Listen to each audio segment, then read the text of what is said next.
नमस्कार, इन खबर में आपका स्वागत है। मैं विद्याशंकर तिवारी हूँ। क्या देश के पहले प्रधानमंत्री पंडित जवाहरलाल नेहरू देश के पहले गृह मंत्री सरदार वल्लभ भाई पटेल को अपनी कैबिनेट में नहीं शामिल करना चाहते थे? क्या दोनों में कोई द्वंद्व था? इतिहास के आईने में जब जब इस पे बहस होती है तब तब ऐसी बातें उठती रहती है। एक लेखक इसका समर्थन करता है, दूसरा इसका खंडन करता है कि ऐसी बात नहीं है। लेकिन फिलहाल इस बात को लेकर के हम चर्चा इसलिए कर रहे हैं क्योंकि देश के विदेश मंत्री एस जयशंकर ने ऐसा ही ट्वीट किया है।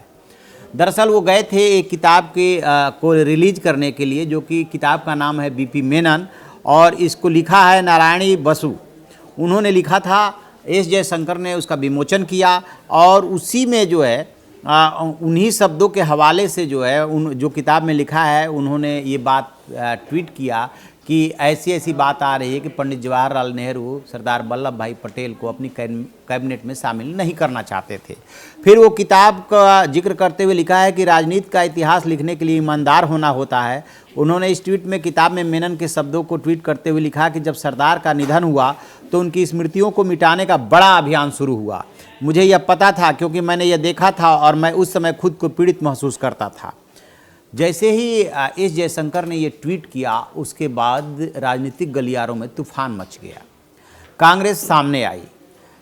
जयराम रमेश कांग्रेस के पढ़े लिखे और बहुत ही एक्टिव नेता माने जाते हैं। उन्होंने पंडित जवाहरलाल नेहरू के उस चिट्ठी को ट्वीट तत्काल किया जिसमें उन्होंने साफ साफ लिखा हुआ है कि पटेल को कैबिनेट में शामिल करने के लिए का जिक्र है, अंबेडकर से बात का जिक्र है, वगैरह वगैरह, उसमें बहुत सारी चीज़ें हैं। तो ये शुरुआत हुई एस जयशंकर की तरफ से, फिर कांग्रेस ने इसका जवाब दिया और उसके बाद जो इतिहासकार हैं रामचंद्र गुहा, वो भी इस विवाद में कूदे और उन्होंने कहा ये एक मिथ है। प्रोफेसर श्रीनाथ राघवन ने अपने लेख में इस दावे को गलत ठहरा दिया था। इस बारे में झूठ का प्रचार करना विदेश मंत्री का काम नहीं है, उन्हें ये काम बीजेपी के आईटी सेल के लिए छोड़ देना चाहिए। ये किया रामचंद्र गुहा ने। फिर गुहा के इस ट्वीट पे जयशंकर ने जो है जवाब दिया है कि कुछ विदेश मंत्री किताबें भी पढ़ते हैं, कुछ प्रोफेसर के लिए भी अच्छी बात हो सकती। इस मामले में मैं आपको मेरे द्वारा कल रिलीज की गई किताब को पढ़ने की सलाह देता हूँ। तो ये चला रामचंद्र गुहा और एस जयशंकर के बीच में। और फिर एक चिट्ठी जो है जवाहरलाल नेहरू ने सरदार वल्लभ भाई पटेल को भी लिखा है, जिसमें लिखा है कि ऐसे ऐसे अंबेडकर से बातचीत हुई, उसका जिक्र है बाकायदे। और फिर उसमें उस चिट्ठी में इस बात का जिक्र है और कई लोगों का उसमें जिक्र है। तो कांग्रेस रामचंद्र गुहा ये बताना चाहते हैं कि ऑलरेडी पंडित जवाहरलाल नेहरू इस मूड में थे और उनको कैबिनेट में शामिल करना चाहते थे, उनको गृह मंत्री बनाना चाहते थे, जबकि एस जयशंकर ने बीपी मेनन किताब के हवाले से ये दावा कर दिया कि ऐसा नहीं था। अब दोनों तरफ से इस पर टग ऑफ वार चल रहा है, अभी ये लंबा चलेगा।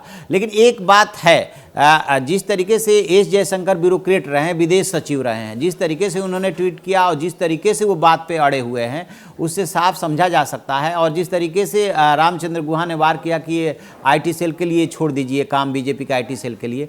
दरअसल है क्या कि बीजेपी ने जो सरदार वल्लभ भाई पटेल है वो प्रचारित किया है बाकायदे कायदे से, और जो उनका स्टैचू बनवाया उससे भी कि पटेल की उपेक्षा की गई। क्यों उपेक्षा की गई? एक परिवार विशेष के इशारे पे उपेक्षा की गई और उसी को एक तरह से एस जयशंकर ने ये साबित करने की कोशिश की है किताब के हवाले से। तो इस पे तूफान तो मचना ही है। हकीकत क्या है क्या कि जब इतिहास लिखा जाता है तो इस बात पर डिपेंड करता है सब कुछ कि इतिहासकार यानी जो लेखक है उसने कितने निष्पक्ष ढंग से किताब को लिखा है। लेकिन जब आप इसको टटोलेंगे, जा करके गहराई में जाएंगे, तो पता चलेगा कि ऐसी किताबें जब भी लिखी जाती है वो कहीं ना कहीं लेखक जिस विचारधारा से प्रभावित है उसका अक्स जो है उस पर साफ साफ दिखता है। तो चाहे ये किताब हो चाहे पहले की किताबें हों, उसमें भी साफ साफ ये दिखता है कि यदि कोई पंडित जवाहरलाल नेहरू को महान बनाना चाहता है तो वो उस एंगल से लिखेगा, पटेल को बनाना चाहता है तो वो उस एंगल से लिखेगा, स्वाभाविक सी बात है। और राजनीतिज्ञ और जो राजनीतिक दल हैं उन किताबों को या ऐसे इतिहास के तथ्यों को अपने ढंग से भुनाने की कोशिश करते हैं। तो खैर अब तो ये शोध का विषय हो गया कि पहले से ही वैसे रहा है कि पटेल और नेहरू के रिश्ते कितने कंफर्टेबल थे, नेहरू जी कितने पटेल को लाइक करते थे, गृह मंत्री बनाना चाहते थे कि नहीं बनाना चाहते थे, इस पे जो है डिस्प्यूट शुरू से रहा है और अब बीजेपी उसी को भुनाने की कोशिश कर रही है। ये डिस्प्यूट अभी आगे और लंबा चलेगा। जैसे ही कुछ और अपडेट आएगा हम आपको बताएंगे। आप देखते रहिए हमारा डिजिटल चैनल इन खबर। Thank you. इन खबर चैनल को सब्सक्राइब करें और बेल आइकन दबाना ना भूलें।